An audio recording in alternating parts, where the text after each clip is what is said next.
Reporter جس کے پاس exclusively موجود ہے اس مسودے کے تمام نکات، ان سے تھوڑی سی بات کرتے ہیں اور پھر ہر نقطہ لے کے میں آپ کے پاس آؤں گا۔ نیت ہمیں بتائیے گا کہ میں نے آپ کی رپورٹ سنی، ایک تو مبارک ہو آپ کو، آپ نے ایک بڑی اچھی رپورٹ بریک کی، ایکسکلوسیو آپ کے پاس ہے، اس کی ٹاپ لائن کیا ہے، بڑی سٹوری اس میں سے آپ کیا نکالتی؟ بہت شکریہ طلعت صاحب۔ جو ایک بہت دنوں سے ہم قیاس آرائیاں سن رہے تھے کہ آئینی عدالت بننے جا رہی ہے یا پھر جو ہے وہ کوئی بینچ بننے جا رہے ہیں، مختلف باتیں سامنے آ رہی تھی، تو نہ تو کوئی آئینی عدالت بن رہی ہے نہ کوئی بینچز بن رہے ہیں، جبکہ جو مسودہ سما نے حاصل کیا ہے اس میں واضح طور پر لکھا ہوا ہے کہ آئینی ڈویژن جو ہے اس کو بنایا جا رہا ہے، اور یہ جو آئینی ڈویژن ہے اس کے حوالے سے، اس کی تشکیل کے حوالے سے جو ہے وہ بھی باتیں سامنے آئی ہیں، جو کہ میں آپ کے سامنے رکھوں گی کہ مجموعی طور پر 12 صفحات اور 24 نکات پر مشتمل ہے یہ مسودہ، یعنی نہ 56 نہ 54۔ اس سے پہلے دو مسودے جو سامنے آئے وہ 56 اور 54 نکات پر مشتمل تھے، اب جو مسودہ سامنے آیا ہے وہ 24 نکات پر مشتمل ہے۔ نیا آرٹیکل ایک شامل کیا گیا ہے جو 191A ہے، اور اس میں سپریم کورٹ میں آئینی ڈویژن کا قیام، ججز کی تعداد اور جو جوڈیشل کمیشن ہے وہ مقرر کرے گا۔ اس کے ساتھ ساتھ ججز کے لیے جو ممکنہ حد تک تمام صوبوں کو نمائندگی دی جائے گی، اور آپ کو پتہ ہے کہ پیپلز پارٹی کی جانب سے یہ ڈیمانڈ رکھی گئی تھی، اور یہ ڈیمانڈ اس مسودے میں شامل کی گئی ہے حکومت کے، جو کہ آج خصوصی کمیٹی میں مسودہ جو ہے وہ پیش بھی کیا گیا ہے۔ اس کے ساتھ ساتھ یہ بھی لکھا گیا ہے کہ سپریم کورٹ کا کوئی بھی جج اوریجنل جورسڈکشن، سو موٹو مقدمات، آئینی اپیلوں اور اس کے ساتھ ساتھ صدارتی ریفرنس کی سماعت کا مجاز اب نہیں ہوگا اس جو آئینی ڈویژن اس کے قیام کے بعد۔ اس کے متن میں یہ بھی تجویز کیا گیا ہے کہ سو موٹو، اوریجنل جورسڈکشن اور درخواستوں اور صدارتی ریفرنس کی سماعت اور فیصلہ آئینی ڈویژن کا 3 رکنی بینچ کرے گا، یہ بھی طے کر دیا گیا ہے، اور یہ بھی کہا گیا ہے کہ آئینی اپیلوں کی سماعت جو ہے اس کا فیصلہ بھی 3 رکنی بینچ کرے گا۔ تو یہ ساری باتیں جو ہیں وہ اس بینچ کے حوالے سے سامنے آئی ہیں۔ ابھی آپ رک جائیں، ان کے اور بھی نکات ہیں اس کے اوپر میں آپ کے پاس آؤں گا، لیکن آپ نے بہت مختصر اور جامع انداز سے ہمیں بتایا کہ سپریم کورٹ کے اندر کے معاملات کو طے کر دیا گیا ہے، پیرلل کورٹ نہیں بن رہی۔ تو اب ذرا چلتے ہیں اپنے سیاسی رہنماؤں کے پاس۔ تو رانا صاحب آپ سے میں پہلے شروع کر لیتا ہوں، تو دھڑن تختہ ہو گیا پھر کانسٹیٹیوشنل عدالت کا، جے یو آئی نے تو پھر اپنی بات منوا لی آپ سے، اچھی بات ہے، ہم یہ اعتراض نہیں کر رہے ہیں، لیکن اب آئینی کورٹ نہیں بن رہی، یہ تو طے ہو گیا نا رانا صاحب؟ دیکھیں، آئینی کورٹ نہیں بن رہی، لیکن آئینی کورٹ سے جو مقاصد حاصل کرنا مقصود تھا اور جن اہداف کو جو ہے وہ ضروری سمجھا گیا کہ ان کو حاصل کیا جائے، ورنہ اس کی وجہ سے جو ہے وہ بے شمار مشکلات اور دقتیں جو ہے وہ ہوتی رہی ہیں، اب اس میں تفصیل میں جو ہے وہ نہیں جاتا، تو ان کا کافی حد تک جو ہے وہ ازالہ ہو گیا ہے۔ اور اس میں جو ہے وہ اگر آپ ان تمام چیزوں کو جو آئینی عدالت سے منسلک ہم کر رہے تھے، تو اگر آپ اس کی تفصیل کو جس طرح سے یہ آپ کی رپورٹر محترمہ نے کہا کہ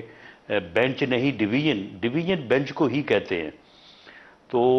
وہ جو ہے وہ بنے گا، اور اس کی جو جزویات ہیں اس کے اوپر جو ہے وہ بات ابھی بھی جو ہے وہ زیر غور ہے، لیکن یہ بات طے ہو چکی ہے جو کل کی میٹنگ ہوئی، بلکہ جو پرسوں بلاول صاحب کی اور مولانا کی میٹنگ ہوئی تو اس میں ہی یہ بات طے ہو گئی تھی کہ یہ آئینی عدالت کی بجائے بینچ یا ڈویژن اسے کہہ لیں، تو وہ جو ہے وہ بنایا جائے گا۔ ٹھیک ہے جی، چلیں یہ تو ہو گیا، آپ نے آخری جملے میں بتا دیا کہ آئینی عدالت کے متبادل یہ ہوگا۔ تو سومرو صاحب مبارک ہو آپ کو، آپ نے بات منوا لی، آپ بڑے اپنے بات کے پکے ہیں، آپ نے کہا تھا کہ آئینی عدالت نہیں بننے دینی، رانا صاحب نے جو کوشش کی ہے کہ وایا بٹنڈا آئینی عدالت کی طرف ہی لے کے جائیں، لیکن آئینی عدالت نہیں ہے، ڈویژن / بینچ ہے۔ یہ آپ کو قابل قبول ہے، ظاہر ہے آپ مسودے کا حصہ ہیں اب، تو اچھی بات ہے، آپ کو طاقت کا اظہار کیا آپ نے۔ طلعت بھائی، صرف اتنی بات نہیں، رانا صاحب میرے لیے بہت قابل احترام ہے کہ آپ یہ فرما رہے ہیں کہ یہ بات آپ کو قابل قبول ہے، ایسا نہیں ہے، جے یو آئی نے اپنا مسودہ منوا لیا ہے، اور اس پیپلز پارٹی نے اتفاق رائے کیا تھا، اور کل پاکستان مسلم لیگ نون نے بھی 70% سے 80% تک اتفاق کر لیا ہے۔ چونکہ اس مسودے میں JUI کے مسودے میں جمہوریت مضبوط ہو رہی ہے، آئین مضبوط ہو رہا ہے، عوام کو ان کے حقوق مل رہے ہیں، پینڈنگ کیسز جلد حل ہونے کا جو ہے وہ یہ کہا جا سکتا ہے کہ امید قائم ہو جائے گی، اور آئینی جو ایک بہت بڑا ہیجان کی صورت ہے کہ 24 گھنٹے صرف سپریم کورٹ میں آئینی کیسز سننے کو ملتے ہیں، اس کے لیے ایک الگ راستہ بنایا گیا ہے تاکہ آئینی مشکلات بھی حل ہوتی رہیں، عوام کو بھی ریلیف ملتا رہے۔ تو JUI نے پاکستان کے لیے، عوام کے لیے، آئین اور جمہوریت کے لیے جو اقدام اٹھایا اس پر پیپلز پارٹی نے اتفاق کیا، مسلم لیگ نون نے اتفاق کیا۔ میں بہت پر امید ہوں کہ آج PTI بھی اتفاق کر لے گی، اس پر میں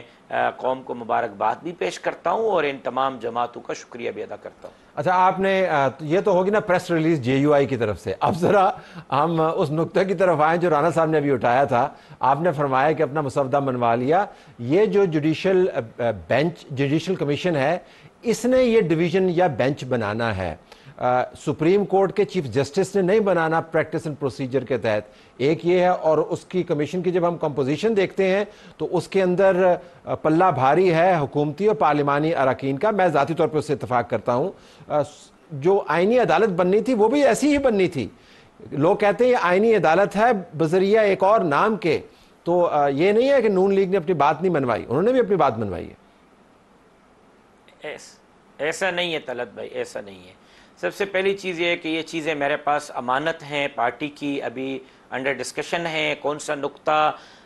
تمام پارٹیاں اس پہ اتفاق کرتی ہیں۔ اب تو اتفاق ہوا ہے پیپلز پارٹی، JUI اور مسلم لیگ نون کا 70-80%، 20% ان کے بھی ابھی جزیات پر اتفاق ہونا باقی ہے، PTI 100% باقی ہے۔ تو قبل از وقت ہوگا کسی چیز پر میرا بات کرنا، اور قبل از وقت ہوگا کہ میں اپنی پارٹی کا کوئی راز آپ کے سامنے رکھوں، لیکن